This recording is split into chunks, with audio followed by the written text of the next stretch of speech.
Hey guys, welcome back. All right, we're going to go through some amazing articles and then we're going to play a game. Okay, we'll go through the rules of the game right now.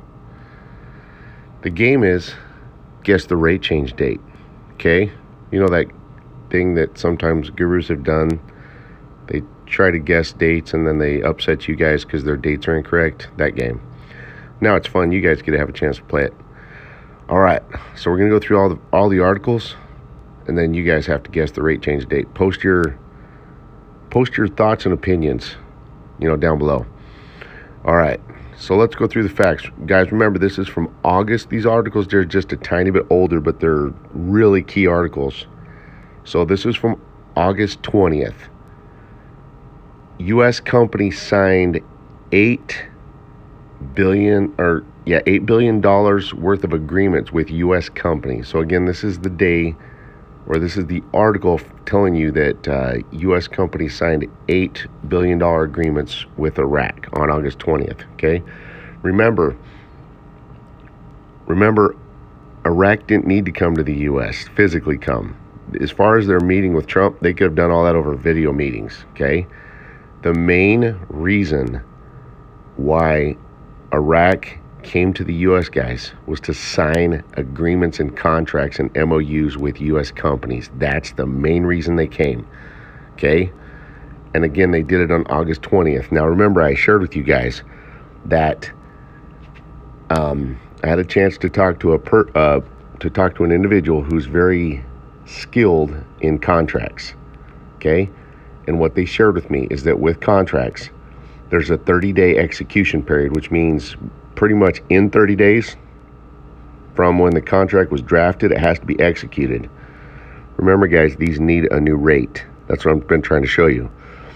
So the rate would have to be changed when the contract is going to be executed. Okay? And these contracts most likely have a 30-day execution period. So let's look at it again. These were drafted on August 20th. Okay? And don't forget about the 30-day execution period. So again, in this article, U.S. companies signed $8 billion worth of agreements with the country of Iraq. Okay? So the U.S. Energy Department announced that U.S. energy companies signed agreements with Iraq worth $8 billion in the fields of oil and electricity. Okay? We're not going to go through every article, guys. You already know these. You've seen them. They're a little older. Okay, next one. GE signs power agreements worth over $1.2 billion with Iraq. Okay. The next one. Al-Kazemi is discussing with the International Monetary Fund an agreement with the fund to support the Iraqi economy. So they're trying to get money from the IMF to support the Iraqi economy. So as you guys see, the first two articles were for reconstruction, okay? What did I tell you last year? Reconstruction was all post-rate change. On August 20th, around August 20th, they got loans. They borrowed money to fund reconstruction. Think about that carefully, okay? Because that's all post-rate change, and those now have 30-day agreements on them. Let's look at the next article. Let's see what it says. Oh, bet you guys didn't see this. Wait. Pompeo, Iran sanctions will snap back at midnight on September 20th. So let me get this right.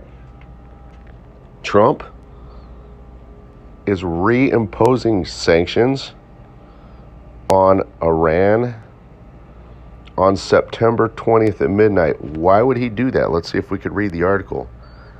Sanctions on Iran will snap back at midnight on September 20th, Secretary of State Pompeo said on Thursday. The U.S. triggered the 30-day process to restore virtually all UN sanctions on Iran after the Security Council failed to uphold its mission to maintain international peace and security. These sanctions will snap back at midnight on September 20th. His tweet came after the 13 council members expressed their opposition to the U.S. bid to trigger a return of U.S. sanctions on Iran on Friday. They argued that Washington's move is void given it is using a process agreed under a 2015 nuclear deal between Iran and the world powers that it quit 2 years ago. However, U.S. argues that it can trigger the process known as snapback because a 2015 Security Council resolution that sets out the nuclear deal still names it as a participant. The process is to restore sanctions is a reaction to the Security Council rejecting the U.S.'s August 14th bid to extend an arms embargo on Iran beyond its expiration in October. Pompeo on Thursday completed a trip of the Middle East that sought to build an American-brokered deal to have Israel and the United Arab Emirates normalize relations. The U.S. Secretary of State discussed countering Iranian regional influence with his Emirati counterpart during a brief visit to the UAE as part of his tour. Okay, so let's just go through all the events real quick for the game. Remember, the game is you guys have to guess the rate change date.